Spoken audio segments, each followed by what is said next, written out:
Estamos chegando com o nosso Pingado. Muito bom dia para você que acompanha o nosso podcast de segunda a sexta-feira.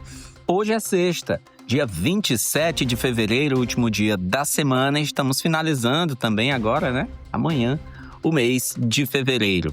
Um abraço grande. Eu peço para você já curtir o nosso Pingado na plataforma que você utiliza para nos ouvir. Vamos aos destaques de hoje. Suspeitos de matarem paciente do Hospital Areolino de Abreu passam hoje por audiência de custódia. Justiça vai decidir se os suspeitos, que têm transtornos psiquiátricos, seguem na unidade hospitalar ou vão para outra unidade. Polícia Federal cumpre mandados de busca e apreensão em Teresina em operação que investiga grupo criminoso suspeito de falsificar laudos e atestados médicos para garantir benefícios previdenciários por incapacidade. Superior Tribunal de Justiça concede indulto humanitário ao jornalista Arimatea Azevedo. A crise envolvendo o PT no Piauí. Aliados citam que o governador Rafael Fonteles e o ministro Wellington Dias podem estar prestes a romper e o presidente Lula deve tentar apaziguar a situação. Um projeto de lei apresentado na Alep promete mexer com a relação entre bares, restaurantes e artistas aqui no Piauí. A ideia é que 80% do valor arrecadado com o couvert artístico seja obrigatoriamente repassado aos músicos. O Pingado, seu café com notícia desta sexta-feira, um oferecimento 45 Burger, Celes Ambientes e Clínica Gastos, tá no ar. Pingado com Felipe Pereira. Seu cafezinho de notícias para quem não tem tempo.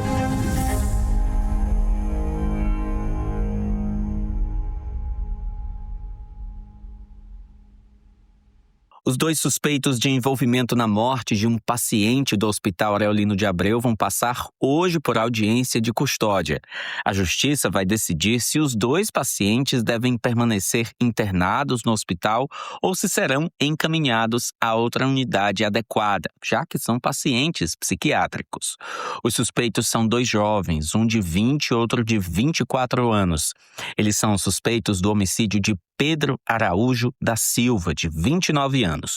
O crime aconteceu na madrugada de ontem. Funcionários perceberam uma fumaça em um dos setores do hospital e, ao verificarem um banheiro, encontraram o foco do incêndio. Após apagarem as chamas, localizaram o corpo da vítima envolto em um lençol e parcialmente incinerado. Segundo a Polícia Civil, Pedro estava com as mãos e braços amarrados com um tecido no rosto e uma sacola plástica sobre a cabeça.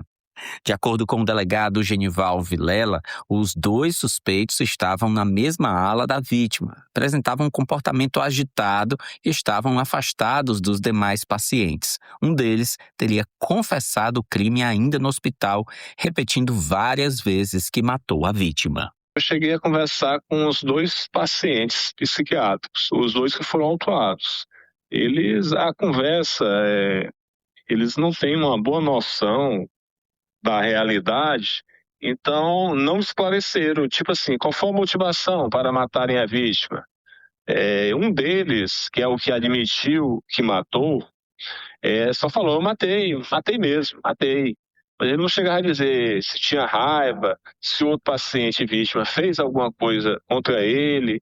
Ele não esclareceu os detalhes de como praticou lá o homicídio. Ele praticamente só dizia, eu matei mesmo, matei.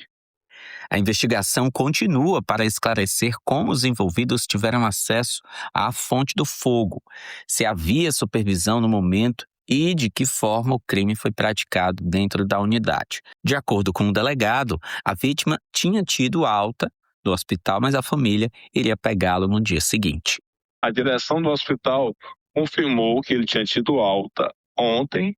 O hospital tentou entrar em contato com a família, não conseguiu de imediato.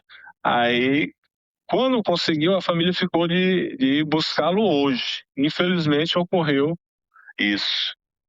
E depois do incidente no hospital, o Conselho Regional de Medicina fez uma vistoria no local. De acordo com o presidente do conselho, o médico João Morafé, a unidade enfrenta problemas na estrutura física, além de falta de segurança.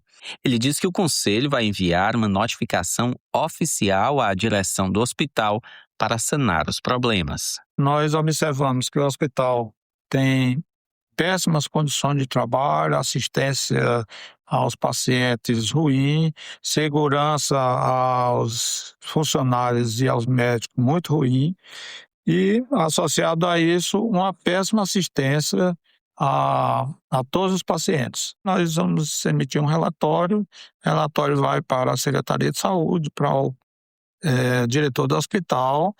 Nós vamos pedir que sejam tomadas atitudes que façam a reforma, que melhorem as condições de trabalho, isso administrativamente, para melhorar a situação lá no Hospital Aurelino de Abreu. A Secretaria de Saúde informou em nota que está apurando a situação com a devida responsabilidade e rigor e que as informações necessárias estão sendo repassadas às autoridades policiais. Ainda segundo a nota, o hospital reafirma seu compromisso com a ética, legalidade e a qualidade dos serviços prestados à população. Fala, craque! O Grupo 45 tá de casa nova.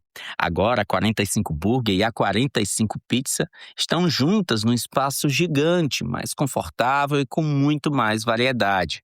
E olha, na semana passada nós tivemos uma inauguração assim para poucas pessoas, mas hoje já vai estar aberto para todo mundo. Anota aí o endereço novo da 45 Burger e 45 Pizza. Fica na Rua Visconde da Parnaíba, 1615, no Ininga, bem em frente ao novo Colégio das Irmãs da Zona Leste. Pingado, com Felipe Pereira. A Polícia Federal deflagrou ontem a Operação Falso Exame, que desarticulou um grupo criminoso suspeito de falsificar laudos e atestados médicos para garantir benefícios previdenciários por incapacidade.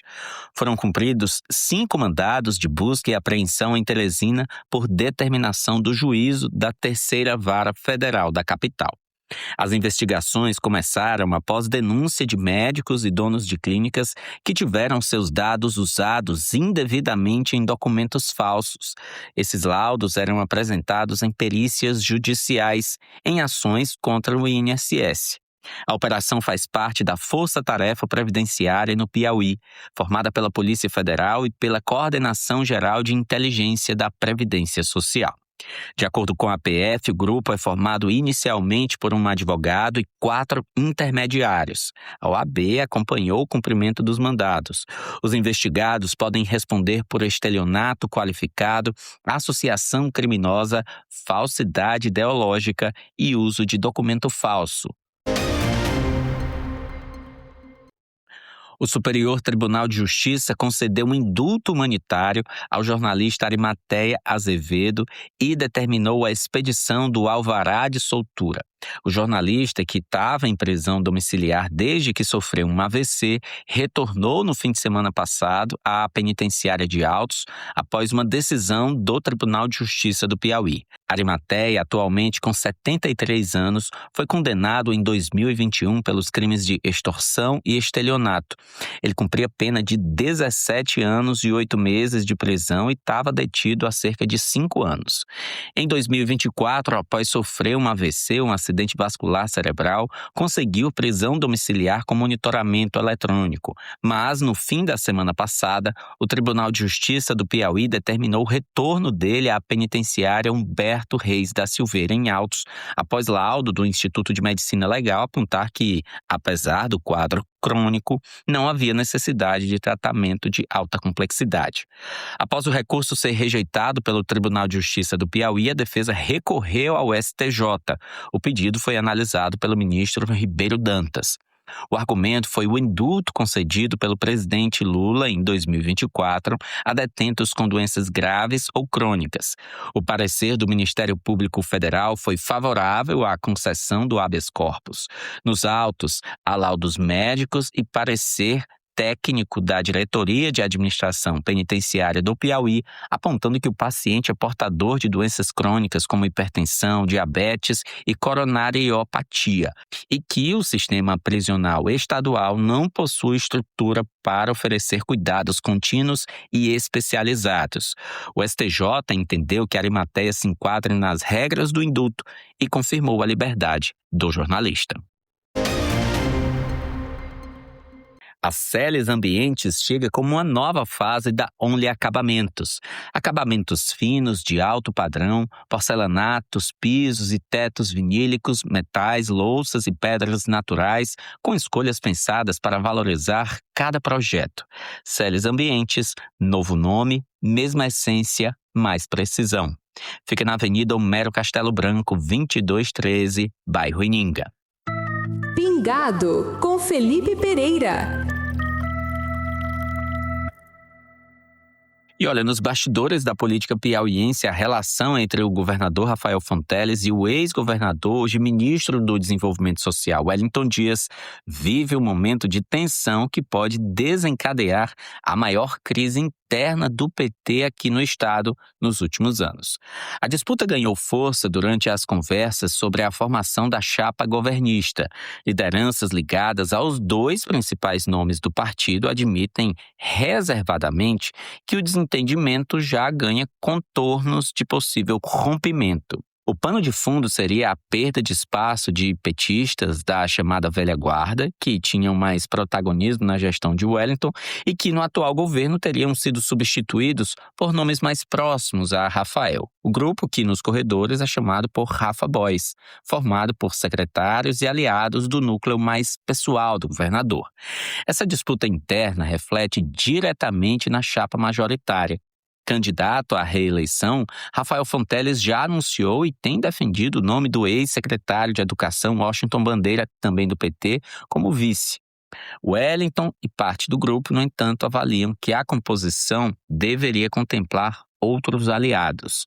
Nos bastidores, há quem aposte que, em um cenário de ruptura, o Wellington poderia disputar o governo, que forçaria Rafael a buscar uma alternativa partidária para manter o projeto de reeleição.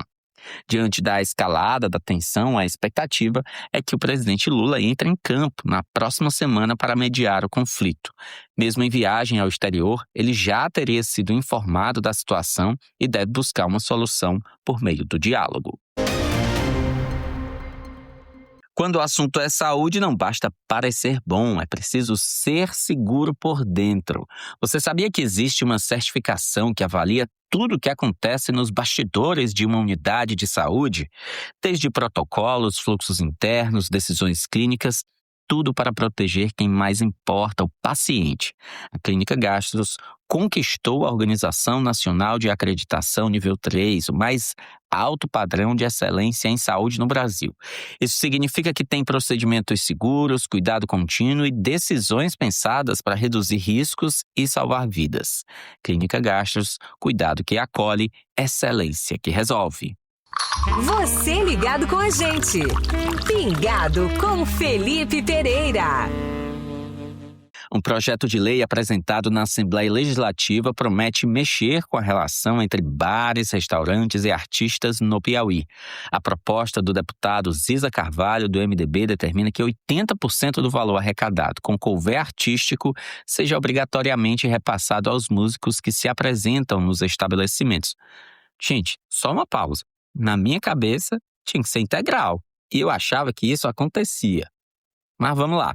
Segundo o parlamentar, hoje o valor pago pelo consumidor não tem natureza de taxa ou tributo, mas funciona como uma cobrança direta do estabelecimento e, na prática, não é dividido de forma justa com quem está no palco. Enquanto o público paga de R$10 a R$30 de couvert, os músicos recebem em média entre R$400 e R$500 por 4 ou 5 horas de apresentação. A proposta prevê 20% para cobrir custos operacionais das casas e promete abrir debate com empresários e representantes da categoria. De acordo com Ziza Carvalho, a proposta é garantir mais transparência. Essa lei, ela traz uma segurança contratual e uma transparência na remuneração do artista. né, disciplinando a que 80% do couvert do que a gente paga, consumidor paga, dentro do bar, do restaurante que oferece esse serviço de shows artísticos, de música ao vivo, possa ser efetivamente repassado ao artista. Claro que tem os custos operacionais do serviço, como o custo de energia, outras questões que o estabelecimento gasta, e que por isso mesmo a gente fez a proposta de ser 20% ao estabelecimento. A proposta ainda vai ser discutida na Assembleia, quando também deverão ser ouvidos os músicos e os donos dos espaços de eventos que realizam essa cobrança. Depois de passar nas comissões, ela deve ser votada em plenário e segue para a sanção do governador. Pingado com Felipe Pereira. Seu cafezinho de notícias para quem não tem tempo.